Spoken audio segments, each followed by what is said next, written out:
Price lot. எல்லாருக்கும் சோத்திரம். பிரியமானவர்களே, இன்னைக்கு நமக்காக யுத்தம் பண்ணுகிற ஒரு தேவனை குறித்து பார்க்க போகிறோம். மீன் யாத்ராகமம் 14ஆம் அதிகாரத்தில் பார்த்துட்டு எசேக்கியேல் 25ஆம் அதிகாரத்திலே நம்ம பார்க்க போகிறோம். மீன் கர்த்தர் உங்களுக்காக யுத்தம் பண்ணுவார், நீங்கள் சும்மா இருப்பீர்கள் என்றான். அப்பொழுது கர்த்தர் மோசேயை நோக்கி, நீ என்னிடத்தில் முறையிடுகிறது என்ன? புறப்பட்டு போங்கள் என்று இஸ்ரவேல் புத்திரருக்கு சொல்லு. நீ உன் கோலை ஓங்கி உன் கையை சமுத்திரத்தின் மேல் நீட்டி சமுத்திரத்தை பிளந்துவிடு. அப்பொழுது இஸ்ரவேல் புத்திரர் சமுத்திரத்தின் நடுவாக வெட்டாந்தரையிலே நடந்து போவார்கள் என்றார். பிரியமானவர்களே, இங்கே என்ன நடக்குது அப்படின்னு பார்த்தீங்கன்னா, எகிப்தியர் ஜனத்தின் இடத்துல, எகிப்தின் ராஜாவிடத்தில் இந்த ஜனங்கள் சமுத்திர அளவில் இருக்கிற கூட்டம் அடிமைகளாக இருந்த ஒரு காலத்திலே இவர்களை மீட்டெடுத்து கொண்டு வரும்படியாக மோசே என்ற ஒரு ஊழியக்காரனை எழுப்பி அவர்களை மீட்டு கொண்டு வரும் பொழுது அந்த ஜனங்களை விடமாட்டேன்னு சொல்லி சத்துரு பின்னாடியே வரும் பொழுது, அப்போ அந்த ஜனங்கள் பயப்படும் பொழுது அவன் சொல்லுகிறான், கர்த்தர் உங்களுக்காக யுத்தம் பண்ணுவார், நீங்கள் சும்மா இருப்பீர்கள் என்றான். எத்தனை நம்பிக்கை பாருங்கள். அப்போது பேசி கொண்டிருக்கும்போது கடவுள் பேசுகிறார். அப்பொழுது கர்த்தர் மோசேயை நோக்கி, நீங்கள் என்னிடத்தில் முறையிடுகிறது என்ன? புறப்பட்டு போங்கள் என்று இஸ்ரவேல் புத்திரருக்கு சொல்லுப்பா. எப்படி தண்ணியில் எப்படி போக முடியும்? போங்கன்னு சொல்லு. பின்பு நீ உன் கோலை வாங்கி உன் கையை சமுத்திரத்தின் மேல் நீட்டி சமுத்திரத்தை பிளந்து விடு. அப்பொழுது இஸ்ரவேல் புத்திரர் சமுத்திரத்தின் நடுவாக வெட்டாந்தரையில் நடந்து போவார்கள். சரி, எப்படி வழி வாங்கினாங்க சிஸ்டர் அப்படின்னு கேட்டிங்கன்னா, இவங்க சமுத்திரத்தை கோலால் அடிக்கும் பொழுது கர்த்தருடைய நாமத்தினாலே அந்த தண்ணி பிளக்கிறது, ஜனங்கள்லாம் போகிறார்கள். இந்த சத்துருக்குளம் பின்தொடர்ந்து போகும்பொழுது அவங்க கரையேறினவனே இவங்க எல்லாம் அமைந்து செத்து போகிறார்கள். அவங்க எதனா ஃபைட் பண்ணாங்களா? இல்லை. சண்டை போட்டாங்களா? இல்லை. திரும்பி பார்த்தாங்களா? இல்லை. அவர்களுக்கு மேக சம்பமாக அக்கினி சம்பமாக இருந்து சமுத்திரத்தை தாண்டி அவர்கள் போய்விட்டார்கள். இவர் சமுத்திரத்திலே கல் முழுகினது போலே முழுகி போனார். யுத்தம் பண்ணுகிறவர்களாக இருந்தார். இது எகிப்தியரோட அவர் யுத்தம் பண்ணுகிற காரியம். அப்படியே நம்ம எசேக்கியேலை நம்ம பார்ப்போமானால், பிரியமானவர்களே, ரொம்ப ஆச்சரியமாக இருந்துச்சு. எசேக்கியேல் 25ஆம் அதிகாரத்தில் பார்க்குறோம். சூத்திரம் பாருங்கள். கர்த்தருடைய வார்த்தை எனக்கு உண்டாகி, அவர் எசேக்கியாவுக்கு கர்த்தர் பேசுகிறார். கர்த்தருடைய வார்த்தை எனக்கு உண்டாகி அவர், மனுபுத்திரனே, நீ அம்மோன் புத்திரருக்கு எதிராக உன் முகத்தை திருப்பி அவர்களுக்கு விரோதமாக தீர்க்க தரிசனம் உரைத்து, அம்மோன் புத்திரருக்கு சொல்ல வேண்டியது என்னவென்றால், அம்மோன் என்ற ஒரு கோத்திரம் இருக்கிறது, ஒரு தேசத்து ஜனங்கள் இருக்கிறார்கள். அவன் ராஜா. அவன் இந்த யூத ஜனங்களுக்கு ஃபைட் பண்ணி எதிராளியாக வருகிறான். அதுக்கு நீ என்ன பண்ணு, அந்த பக்கமாக அவங்க அம்மோன் புத்திரருக்கு விரோதமாக எதிராக உன் முகத்தை திருப்பி அவர்களுக்கு விரோதமாக தீர்க்க தரிசனம் உரைத்து, என்ன தீர்க்க தரிசனம் உரைக்க சொல்லுகிறார்? அம்மோன் புத்திரருக்கு சொல்ல வேண்டியது என்னவென்றால், கர்த்தராகிய ஆண்டவருடைய வார்த்தையை கேளுங்கள். அந்த புத்திரருக்கு நேராக தீர்க்கதரிசி சொல்கிறார்.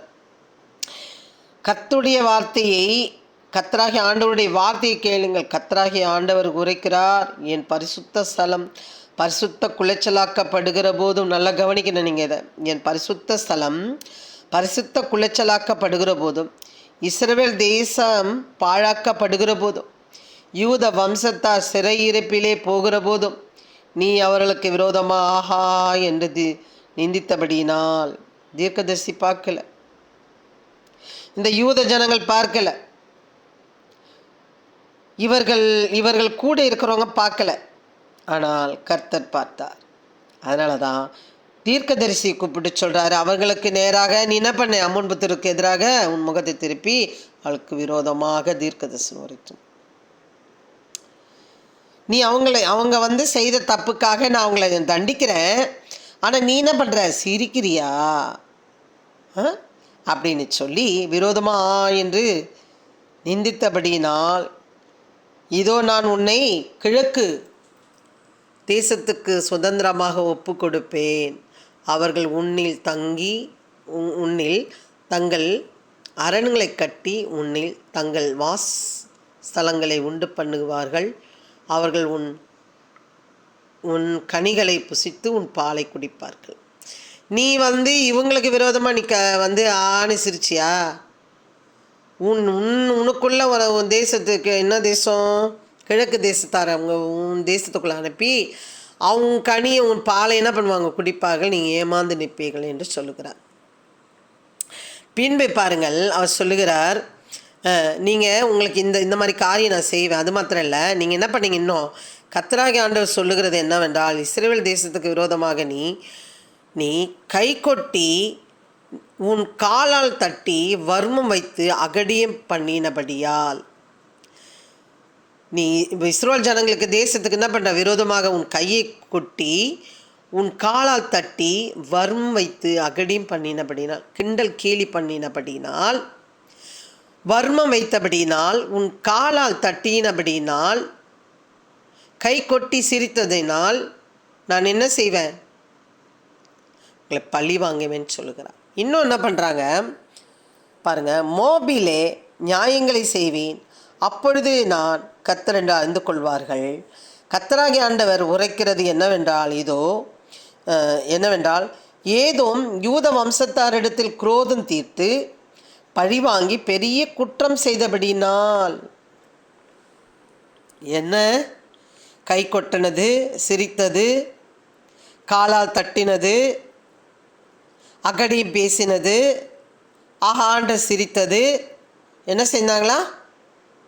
குரோதம் தீர்த்து, ஏதோம் யூத வம்சத்தாரிடத்தில் குரோதம் தீர்த்து பழி வாங்கி பெரிய குற்றம் செய்தபடினால் அவர்களை நான் என்ன பண்ணுவேன்னா வேரோடு அறுப்புண்டு போக செய்வேன் என்றார். பிரியமானவர்களே, இந்நாளிலே கூட யூத ஜனங்கள் இருக்கிறார்கள். இஸ்ரேல் தேசத்துக்கு சின்ன தேசம், சிறு கூட்டம், அறிவோ பயங்கர பெரிய அறிவு.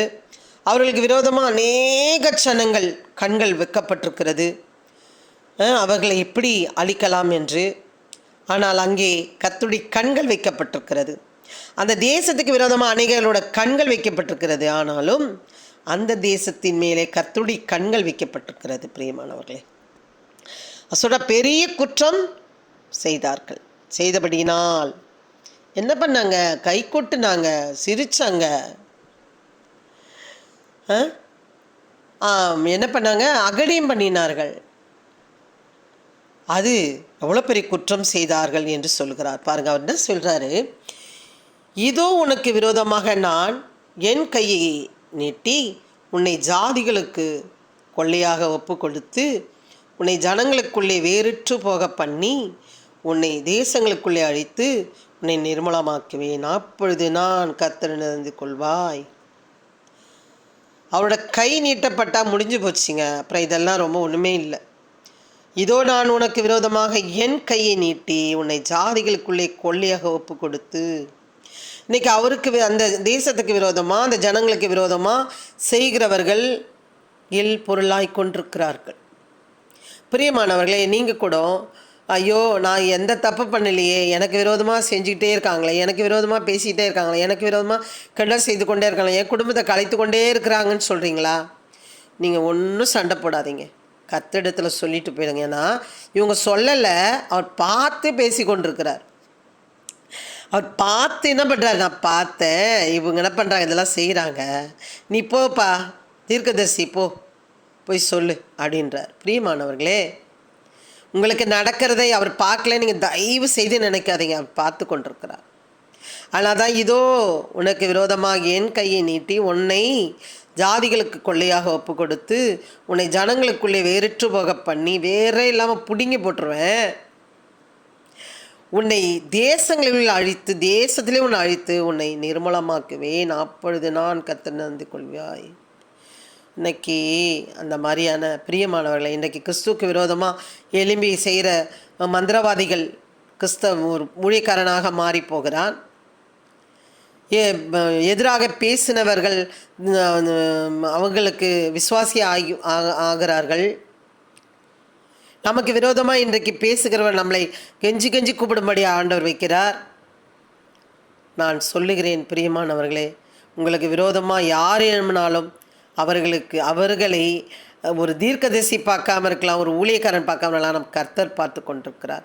இதில் நம்ம பார்த்திங்கன்னா தீர்க்கதரிசி பார்த்து சொல்லலை, கடவுள் பார்த்து அவர்களுக்கு தீர்க்கதரிசி பார்த்து என்ன பண்ணுறாரு? போய் சொல்லுப்போ, அவங்கள ஒழுங்காக இருக்க சொல்லு, ஒப்பு கொடுத்துருவேன்னு சொல்லு அப்படின்னு சொல்லுகிறார். பிரியமானவர்களே, அவர் கை நீட்டினாலே முடிஞ்சிச்சு. வேரிச்சு போக பண்ணுவாராம், தேசங்களை அழித்து நிர்மூலமாக்கி அப்பொழுது கர்த்தர் என்று அறிந்து கொள்வார். இன்றைக்கி நிறைய பேர் அறிந்து கொண்டிருக்கிறார்கள், ரொம்ப பயங்கரமாக எந்தெந்த வழியிலேயே கர்த்தரை அறிந்து கொண்டிருக்கிறார்கள், சொல்லிக்கொண்டே இருக்கிறார்கள். பெற்றவர்கள், நீங்கள் யாராக இருக்கிறீர்கள்? நீங்கள் யாராக கிறிஸ்தவர்களுக்கு நம்ம கை கொட்டி சிரிக்கிறவர்களாக இருக்கிறீர்களா, இல்லை உங்களை பார்த்து கை கொட்டுகிறவர்களை பார்த்து கொண்டிருக்கிறீர்களா? கை கொட்டுகிறவர்களை விட்டு விடுங்கள், கர்த்தரை பார்த்து கொள்ளுங்கள். கர்த்தர் உங்களை பார்த்து கொண்டிருக்கிறார். உங்களுக்கு விரோதமாக எழும்புகிறவரை அவர் பார்த்து கொள்ளுவார். நீங்கள் சும்மா இருங்கள், அவர் உங்களுக்கு ஆயத்தம் செய்வார். ஆமென். பிரியமானவர்களே, அவர் மெய்யான தேவன், அவர் அறிந்திருக்கிறார்.